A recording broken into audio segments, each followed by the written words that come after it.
The Friday evening felt like it was stretched thin, the way quiet suburbs often do after dark. The main rush of people coming home from work was long over, and now the streets belonged to just a few cars and the humming glow of the streetlights. One of those cars was a sensible, well-kept sedan, driven by a 17-year-old boy who was thinking more about calculus than anything else. His name was Liam, and his whole body hummed with the tired focus that comes from 3 hours in the silent corner of the public library. His school backpack, heavy with textbooks, was slumped on the passenger seat. All he wanted was the warmth of his house, maybe a sandwich, and the blessed relief of no more homework. He was a careful driver by nature, and tonight he was extra careful, his eyes flicking between the road and the speedometer, making sure the needle never crept a single mile above the limit. In his rearview mirror, he saw the headlights of another car. He didn't think much of it. He signaled well in advance for his turn, made it smoothly, and continued down the long, tree-lined street toward his neighborhood. The flashing red and blue lights erupted behind him, sudden and bright, painting the inside of his car in bursts of color. His heart gave a hard single thump against his ribs. Confusion washed over him first. Had he done something wrong? He ran through the last minute in his head. Speed? Check. Signal? Check. Stop sign? He'd come to a complete roll. Nothing. Pulling over to the curb, he put the car in park and rolled down his window. The cool night air drifted in. He followed the rules he'd always been taught. Hands on the top of the steering wheel, in plain sight. He watched in the side mirror as two figures emerged from the patrol car. The older one, a man with a weary, lined face, took the lead. His partner, younger, hung back near the trunk of their cruiser, watching everything.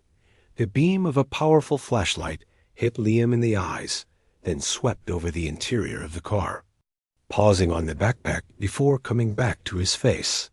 "Evening," the older officer said, his voice flat. "License and registration, please." "Sure, officer," Liam said, his own voice sounding too young in his ears.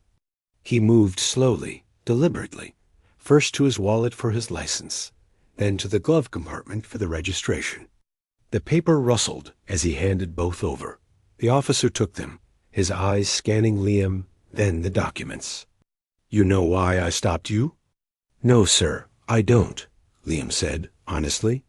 "Your rear license plate light is out.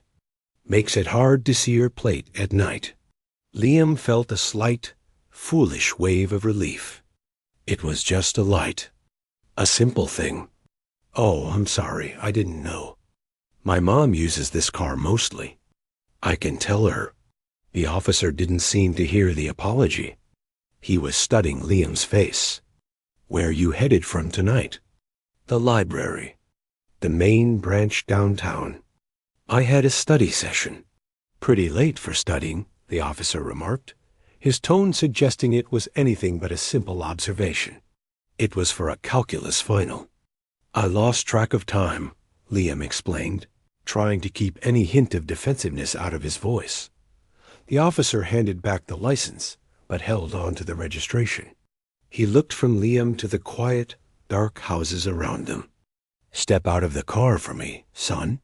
The request landed like a weight in Liam's stomach. Out of the car? For a broken light? The feeling of relief vanished, replaced by a cold trickle of anxiety. But he'd been raised to respect authority, to cooperate. Swallowing hard, he unbuckled his seatbelt and opened the door.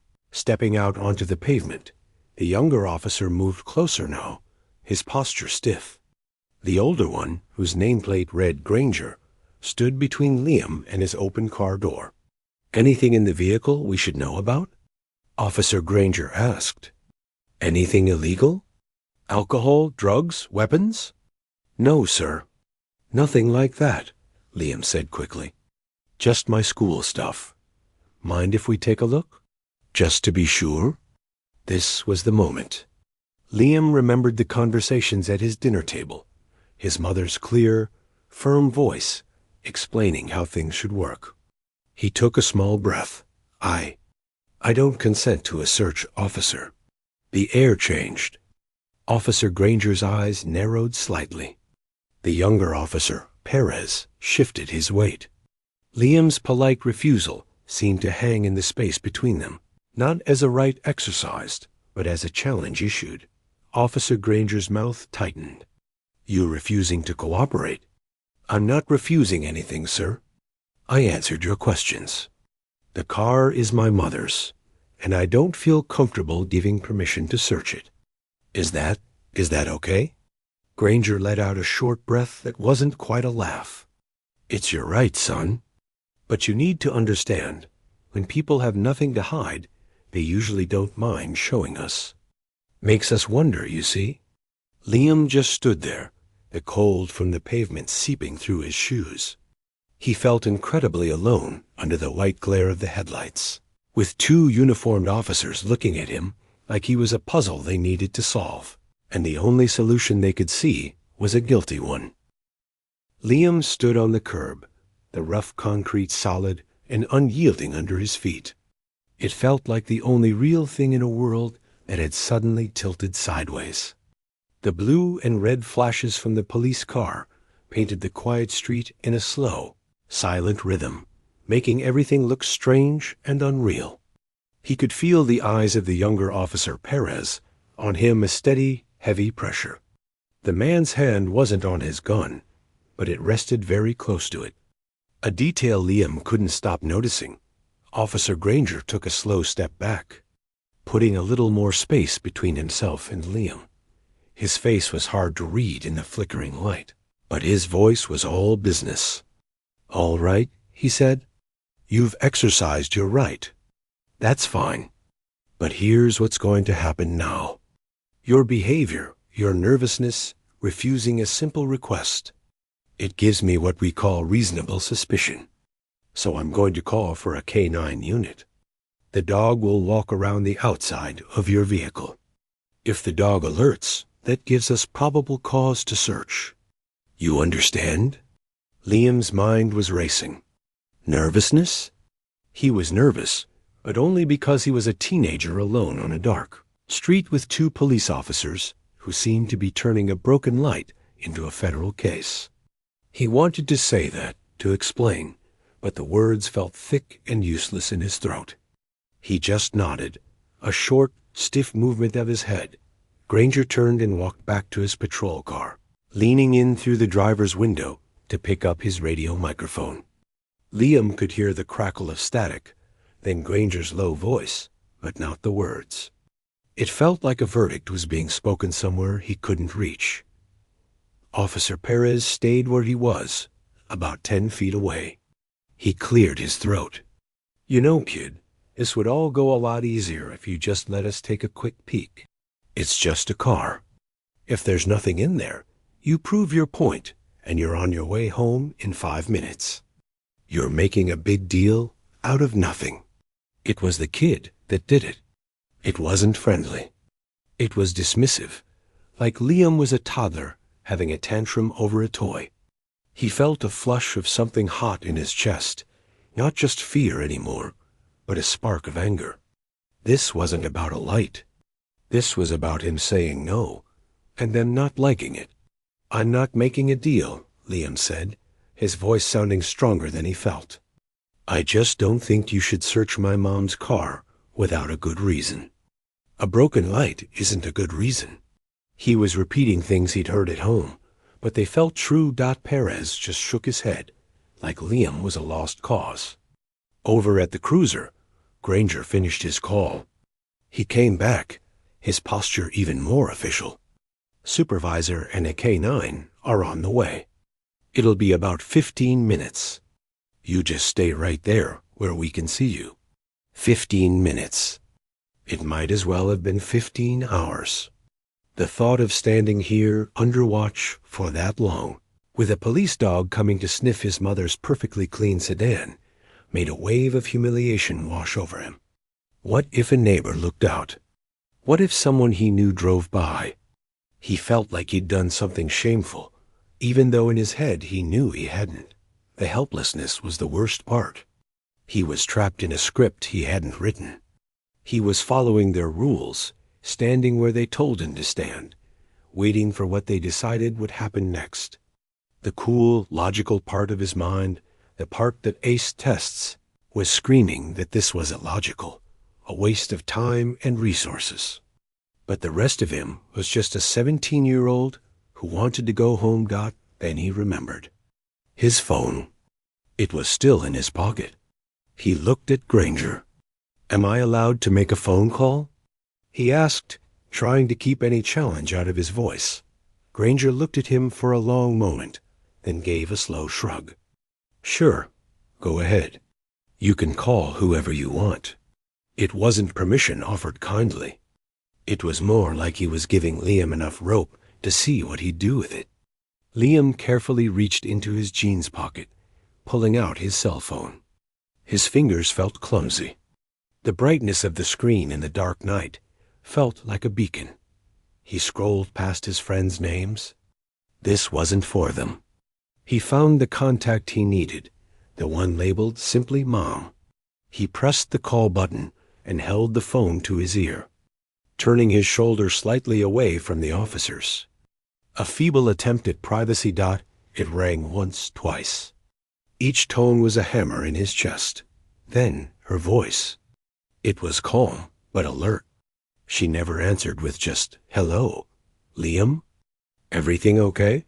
Hearing her voice almost broke the dam of calm he was struggling to hold up.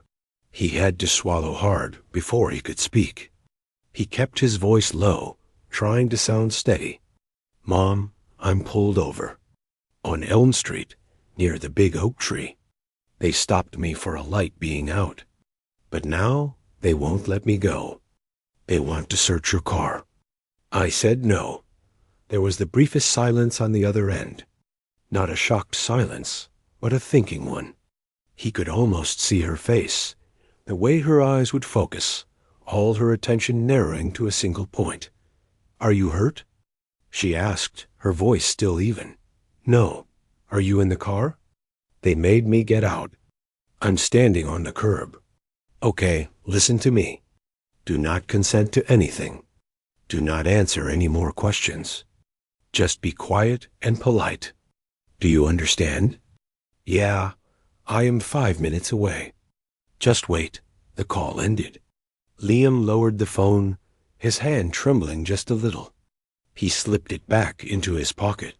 5 minutes. It was a lifeline. He wasn't alone in this anymore. He looked back at the officers. Granger was watching him with a faint, almost bored expression. "Everything all right? Dad coming down to straighten things out?" Liam met his gaze. The spark of anger had settled into a small, hard coal in his stomach. "My mom's on her way," he said, and he didn't look away. Something in his tone, a new layer of certainty, made Granger's eyes narrow just a fraction. The officer looked from Liam to the ordinary sedan, then back again.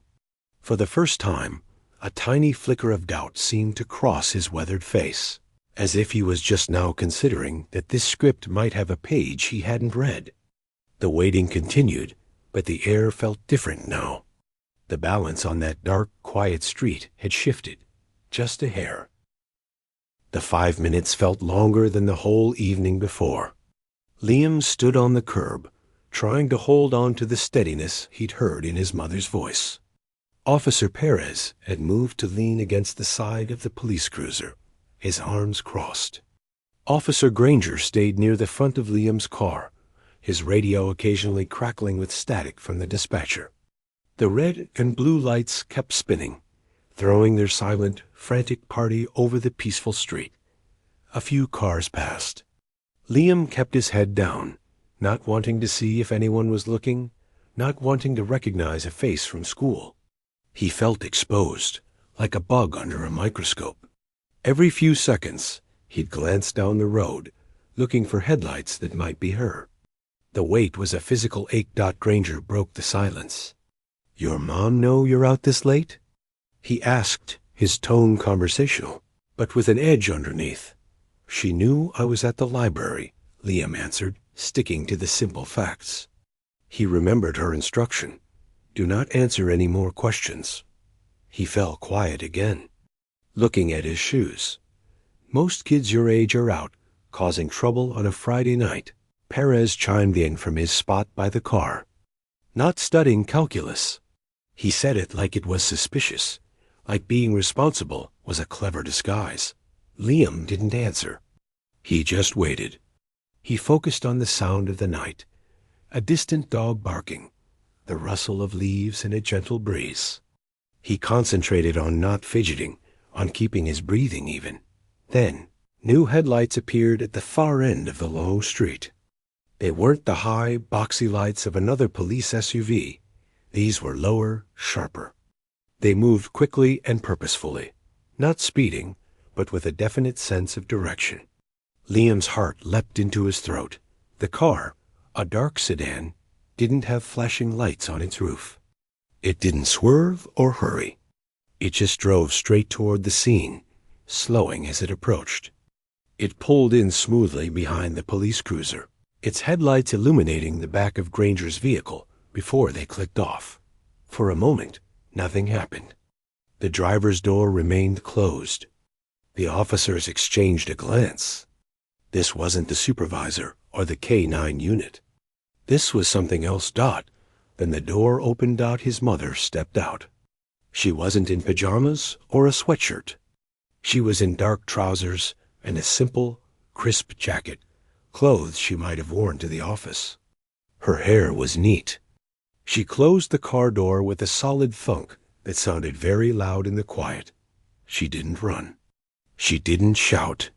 She walked, her steps measured and firm on the pavement, her eyes fixed on Liam. She walked right past Officer Granger as if he were a lamppost, her focus absolute. The air seemed to change with her presence, becoming tighter, more serious. "Are you hurt?" she asked Liam, her voice low but clear. It was the same question from the phone. "No, Mom, I'm okay." She reached him and put a hand on his shoulder, a quick, firm squeeze. It wasn't a hug, but it was a powerful touch, a check, a connection, a promise. In that one gesture, she took in his posture, his face, his eyes. Only when she was satisfied did she turn. Her gaze shifted from Liam to Officer Granger. The warmth was gone, replaced by a cool, professional assessment. She took the 3 steps toward him. "I am this young man's mother," she said. Her voice wasn't loud, but it carried. It had a tone that expected to be listened to. "Can you please explain to me the situation, officer?" Granger straightened up a little. He'd been in charge just seconds ago. Now he had to explain himself. "Ma'am," he began, "we stopped the vehicle for a non-functioning license plate lamp. Upon interaction, your son displayed signs of nervousness and was uncooperative with a routine request. That gave us reasonable suspicion to call for a canine sniff." She listened, her head tilted slightly. She didn't interrupt. When he finished, she was silent for just a beat, letting his words hang in the air. "I see," she said, her voice flat. "What, specifically, was the routine request he was uncooperative with?" Granger shifted his weight. "We asked for consent to search the vehicle. He refused. And is refusal of a consent search a sign of guilt, officer? Or is it a constitutional right he is taught in his civics class?" The question was like an ice cube dropped down Granger's back. He blinked. "Ma'am, in my experience, when people have nothing to hide," she cut him off, not with a raised voice, but with a raised hand, just an inch. It was a request for silence that was instantly obeyed. "Your experience is not the legal standard," she said, each word precise. "The legal standard is reasonable, articulable suspicion of a crime. Does a broken light, which is a simple equipment violation, typically meet that standard?" Perez was standing up straight now, no longer leaning. He looked from his partner to this woman, who spoke like she was reading from a manual. Granger's jaw tightened. His behavior after the stop elevated the situation. His behavior, she repeated. She turned her head slightly toward Liam, then back to Granger. You mean his nervousness? A 17-year-old, alone at night, stopped by 2 police officers? You find that unusual? Or do you mean his politeness? His use of sir? Or was it his knowledge of his Fourth Amendment rights that you found to be suspicious behavior? She wasn't yelling. She was dismantling.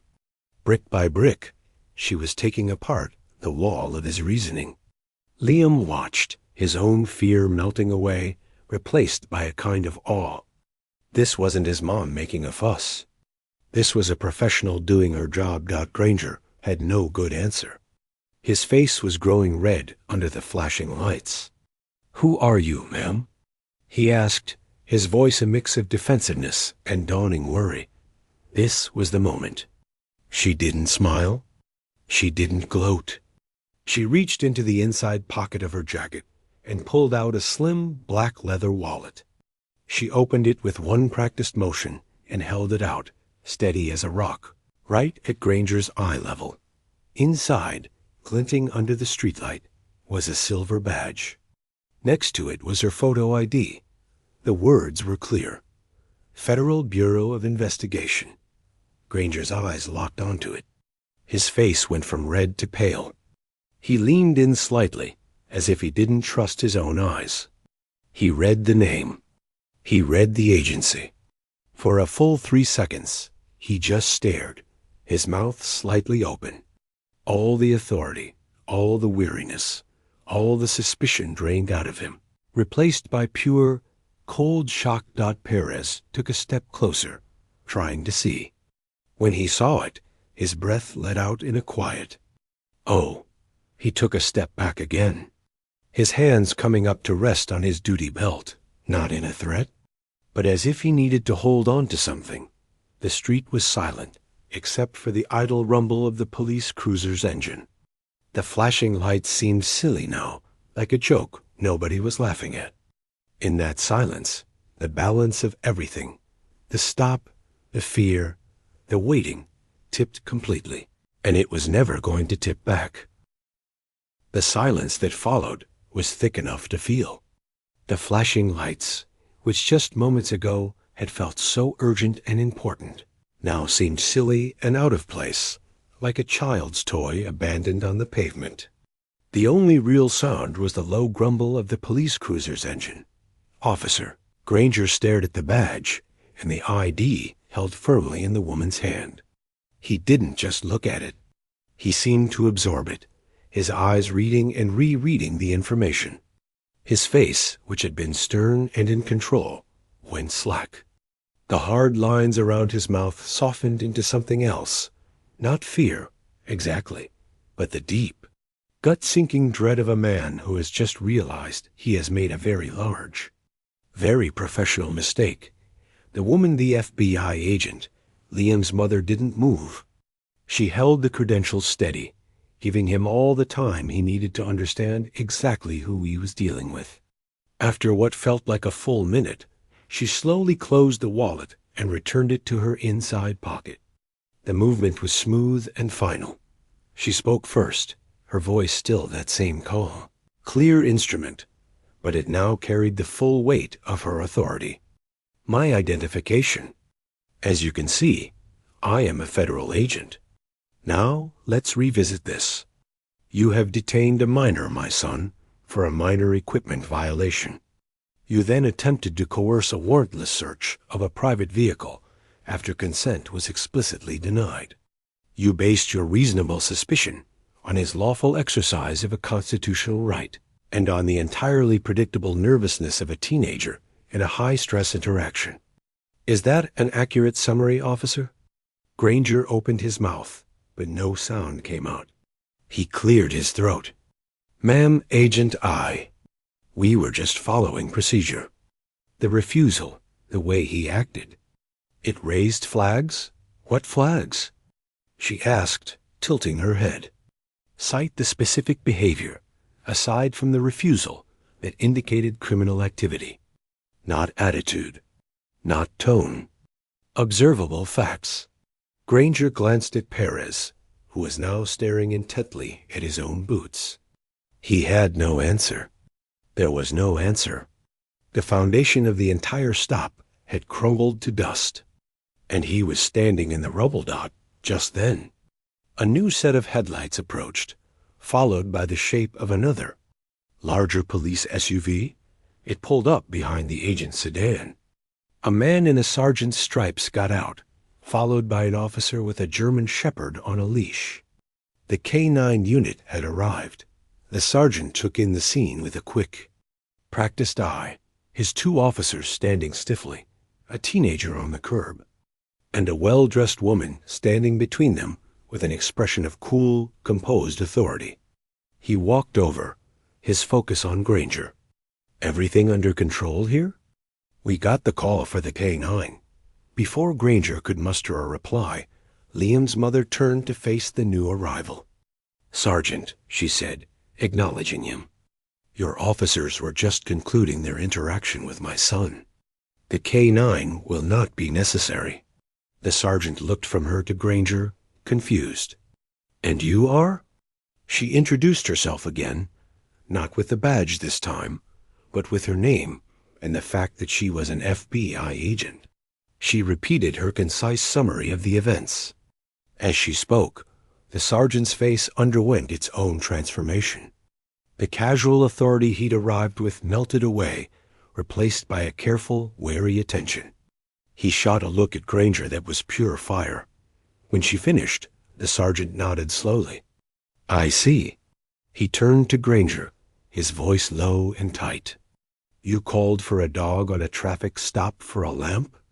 And refused consent was your suspicion.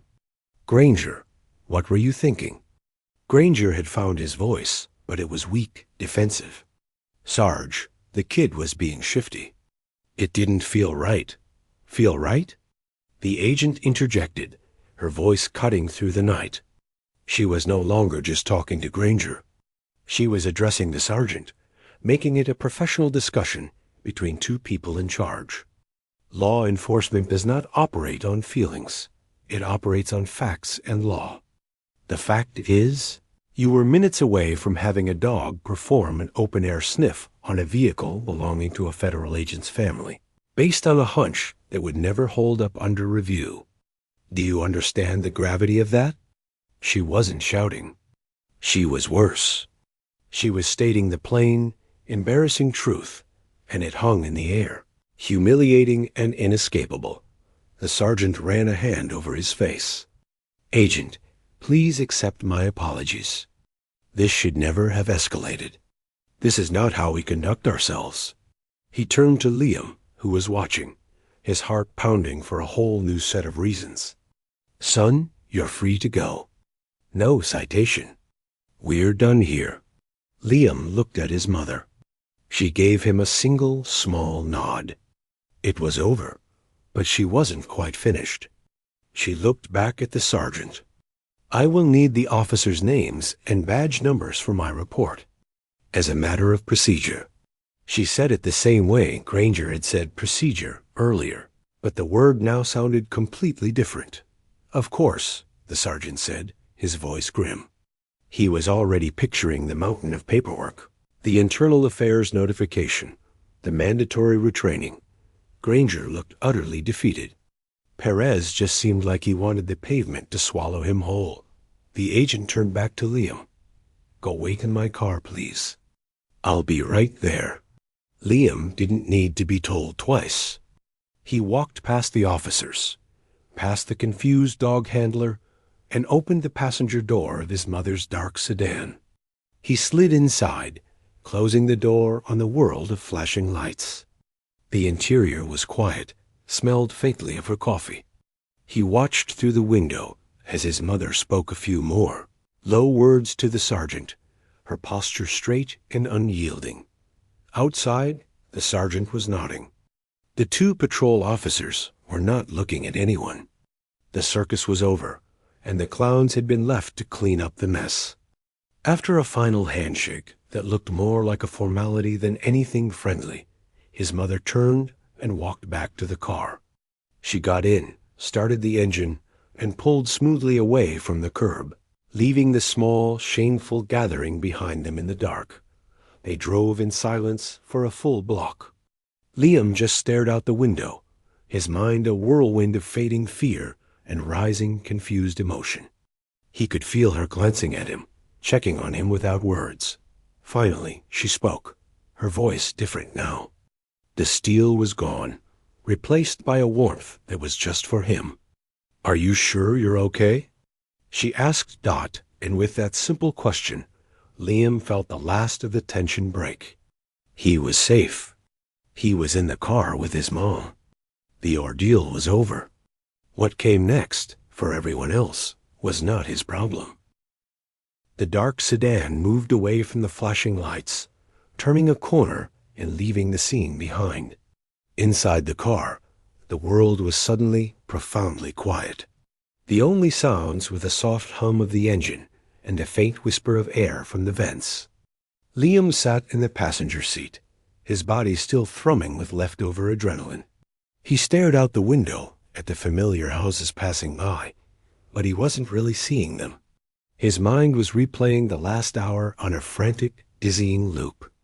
The bright lights in the mirror, the cold feeling of the curb under his shoes, the look on Officer Granger's face when he saw the badge. It felt like a movie he'd just been forced to star in. His mother drove, her hands resting lightly on the wheel. She was quiet, giving him space, but he could feel her attention on him, like a gentle radar ping checking for damage. After a few blocks, she reached over and turned off the police scanner app that had been silently playing on her car's screen. The last bit of official noise disappeared. "You did everything right, you know," she said finally. Her voice was soft, the one she used when he was sick or had a bad dream. It was nothing like the voice she'd used with the officers. The words unlocked something in him. He let out a long, shaky breath he didn't realize he'd been holding. "It didn't feel right," he mumbled, his own voice sounding rough. "It felt like I was guilty just for being there, for knowing the words, 'I do not consent.' They acted like I was smart-mouthing them." She nodded, her eyes on the road. "I know. That's how it's designed to feel. The pressure is the point. Most people, especially kids, just want it to be over, so they give in. You didn't. That took guts." He thought about that. He hadn't felt brave. He'd felt scared, and then, later, stubborn. What happens now? He asked. To them? She was silent for a moment, choosing her words. "There will be a report. Their sergeant will have to file one, and I will submit my own as a follow-up. It will be an internal matter for their department. There will be consequences, retraining at the very least. A note in their files. It won't be nothing. But will they?" Liam struggled to phrase it. "Will they just do it to someone else next week? Someone whose mom isn't an FBI agent?" She finished for him. A small, tired sigh escaped her. "I don't know. Maybe. But tonight, because you held your ground and I showed up, it created a record. It became a thing. And systems are slow, and they hate things. It means someone higher up will have to look at it. It means those two officers will have to sit in a room and be reminded of the law they're supposed to uphold. It's not a perfect solution. It doesn't fix the whole world. But it's a consequence. And we have to believe that matters." She pulled into their driveway, the headlights washing over the garage door. She turned off the engine, and the sudden, total silence was heavy. "How are you feeling?" she asked, turning in her seat to look at him fully. The realness of the question brought a sudden, unexpected heat to his eyes. He blinked rapidly, looking down at his hands. "Weird," he confessed. "Relieved, kind of angry. But also, I keep seeing his face. Granger's. When he saw your badge, he looked small." "Power is a strange thing," she said quietly. "Some people wear it like a uniform they never take off. They forget it's supposed to be a tool for protection, not a weapon for control. When they meet someone with a bigger, shinier tool, it shocks them. That's all you saw. They sat in the dark car for a minute. "Thank you for coming," he said, the words feeling inadequate. "Always," she said, and it was the most absolute word he'd ever heard. No matter what. "Now, let's get inside. I think we both need some tea." Later, up in his room, the normalcy felt strange. His calculus book was open on his desk where he'd left it. His phone had a few texts from friends asking if he wanted to game online. The world had kept turning. He changed out of his clothes, the ones he'd been wearing on the curb, and felt a little better. Down the hall, he could hear the low, steady sound of his mother's voice. She was on a call, her professional tone back. "Yes, Sergeant. I received the email with the incident numbers and the officer's information. I'll be submitting my formal statement by end of day tomorrow. Yes, I appreciate your follow-up. We'll be in touch." He knew she was doing it for him, to make the record, to make it matter. He lay in bed, staring at the ceiling. He wasn't the same kid who had driven to the library that evening. That kid knew his rights in a theoretical way, from a textbook. This kid knew the heavy, metallic taste of them in real life. He knew the chill of having to use them. He also knew the sound of his mother's voice, slicing through the night with a calm, terrifying power. He thought about the officers, probably, finishing their shift, writing their own version of the night. He wondered if they felt ashamed, or just annoyed at the paperwork. He wondered if Perez would think twice next time before calling a nervous teenager kid. He hoped so, but he wasn't sure. Mostly, he felt a deep, bone-level tiredness, and a gratitude so big it had its own gravity. The world, he understood now, had sharp edges and deep shadows. But he also knew what it felt like to have someone step out of the dark and stand between you and those shadows. Not just anyone. Your mom. He heard her footsteps pause outside his door. A soft knock. "You still awake?" "Yeah." She opened the door. She'd changed into soft clothes, her hair down. She looked like just his mom again. "Get some sleep," she said. "Tomorrow's a new day." "Mom?" he said as she turned to go. "Yeah? Could you maybe teach me more? Not just the textbook stuff. The real stuff. What to actually do. What to say."